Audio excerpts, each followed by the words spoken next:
Hello, I'm Lesley Atherton, and this short story is called Time for Change. Apricots, blood oranges and a red-green apple so clearly delineated into halves that it could have been enchanted into existence by Snow White's wicked stepmother, one half ambrosia, the other half deadly poison. Della stared into her lunchbox fruit bowl, which was topped by the glossiest of cherries. Delicious, all of it, and no poison, of that she was positive.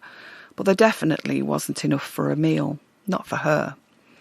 Della wondered, not for the first time, how ravenous she would be if she did as she was told and always stuck to her rations, and if she didn't spend £15 of her pocket money each week adding to her healthy but meagre dinners. She would quite literally be starving. She was a growing girl, and that was the problem, so Mum said anyway. Della was happy. She had no desire to lose weight, and it hadn't been her decision to attend gym classes, to meet supple thin girls without wobbly tums, or to participate in her mum's favourite supermarket game. Mum Louise called the game Energy Rush, but Della had always known it as guess the calories in the food, then buy virtually nothing, claiming it is all too fattening. Mum was always the driving force, or when it came to food, the braking force in Della's life. And it had become exhausting playing Mum's games. Della stared again at her 100% fruit and vegetable packed lunch. At home, Mum would hover opposite her every mealtime, approximating out loud the calorific content of each forkful making its way into Della's mouth. Mum would extend this annoying activity by then reminding her hunger-suffering daughter just how many minutes on a treadmill she would need to run, and at what intensity in order to burn it off. Things were getting worse. Mum was getting worse. Delia wasn't, though.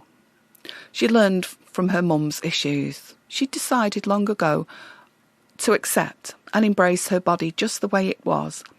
Sometimes it felt that she was the parent in their relationship and Mum was the powerless child. Mum exerted her power in one way only, using food as her weapon of choice.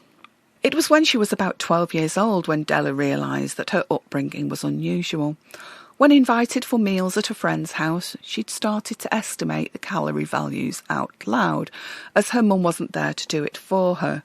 It was automatic and unthinking. But the strange glances from her friends' parents led her to ask what was wrong. Her friend explained all, leaving Bella horrified at her own lack of normality. Her life wasn't normal. Her life was very odd. Inevitably, when this troubled teen and her even more troubled parent differed and collided but didn't communicate, conflict leading to a gradual lessening of respect was the outcome. By the time Della was 14, she was pained and aware of her mum's eccentricities.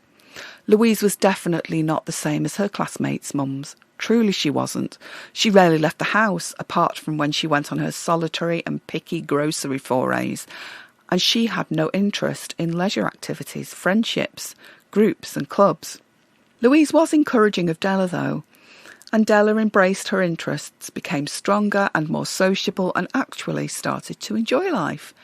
At age 14, she was self-aware, healthy, and just the right kind of popular. By that time, though, her mum had changed for the worse.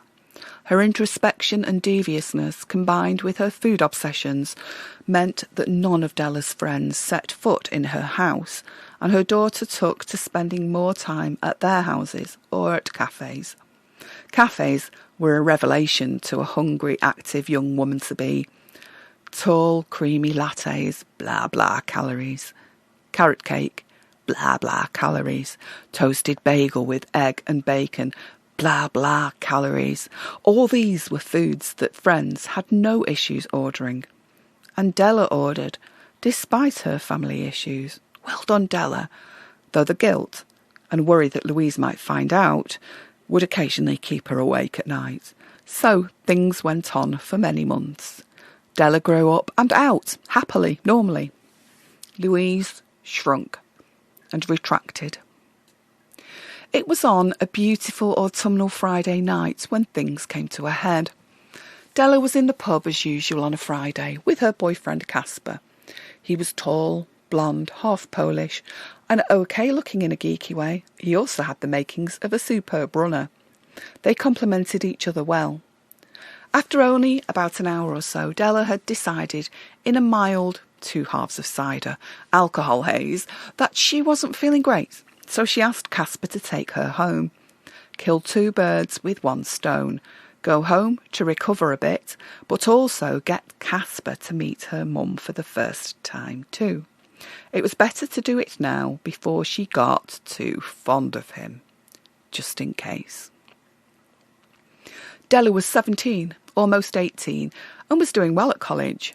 She now experienced her mum only as a tiny deconstruction hovering at home somewhere, such a tiny part of her life, and one that she tried hard not to see. Anyway, growing up was all about gaining independence and confidence, wasn't it? Surely it was. Surely any mum would be proud that their child was doing so well without constant parental input. Casper followed her sheepishly through the front door. 8 o'clock. Mum wasn't expecting them home till 11. They found Louise, Della's troubled mother, sitting on the floor by the usually padlocked kitchen cupboard where dangerous household chemicals were supposedly locked away.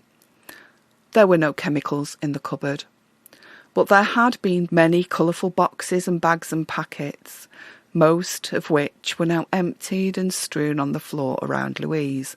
Her legs outstretched, they almost circled the stash of all the things she'd never usually allow herself to eat.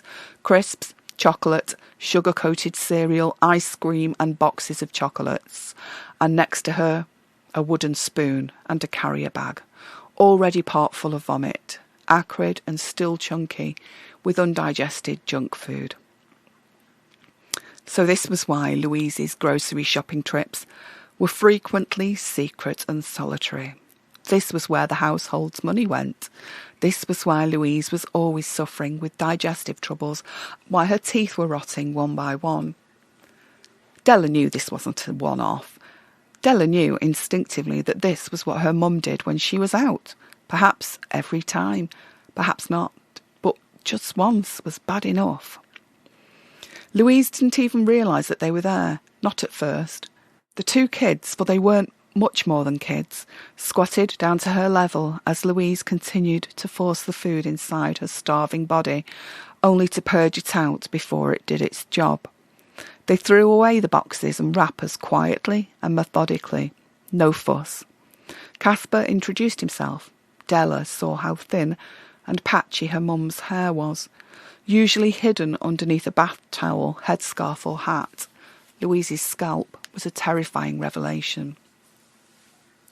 Louise was placid, she was compliant, she was quiet. Her face gave nothing away. It was only when the gorging and purging stopped and when Louise allowed herself to recognise her daughter and her boyfriend that she also allowed Della and Casper to carry her upstairs to bed. Della realised it was the first time she'd been allowed to touch her mum in years. Whenever Della was around, Louise was harsh and hard, strict, monotonous, uncaring, and definitely at arm's length. But as Della tucked her mum into the bed, with the reassurance that she could shower in the morning and that bed and comfort were more important at the moment, her mum, the loving, caring, giving, honest and open mum, emerged from behind the blankness just for a moment, and Della watched glassy tears running down her skeletal face. She kissed her tears away as she tucked her under the duvet and went to find Casper. He was perching halfway down the stairs, playing with his fingernails. She snuggled next to him. "Did you feel how skinny she is?" asked Della, shaking. "Tiny," said Casper. "She hides it well. Must have had 4 or 5 layers on tonight, top and bottom. And you said she always wears fingerless gloves so you can't see her tiny hands." Della agreed, but her mind was on another question. Why does she do it? Della had asked the obvious, an obvious question that few would be able to answer, just as Casper, sensitive, 17, and equally bewildered, wasn't able to answer it. And why did she just carry on with it when we found her, and then let us carry her to bed? Why didn't she lash out? Why wasn't she furious that we'd found her and cleaned up around her? Why didn't she make excuses when we found her sick bag? Wasn't she embarrassed? Maybe she's gone past embarrassment. She looked like she was in a trance. Perhaps Louise was ready to be discovered and ready to ask for help after 25 years with an eating disorder that she thankfully hadn't succeeded in passing on to her daughter. Perhaps it was as simple as that. The time was right for change. Louise shouted from the bedroom, "Della!" and her daughter went to her, unashamedly munching the chocolate-covered dried banana she usually kept in her pocket for secret snacks. High-calorie, nutritious, necessary sometimes. The time was right for change. Della would phone the doctor for an appointment in the morning. She'd take a day off college and do her best for her mum. Now she knew there was a chance she could help or get her to open up. Maybe it would work, maybe it wouldn't.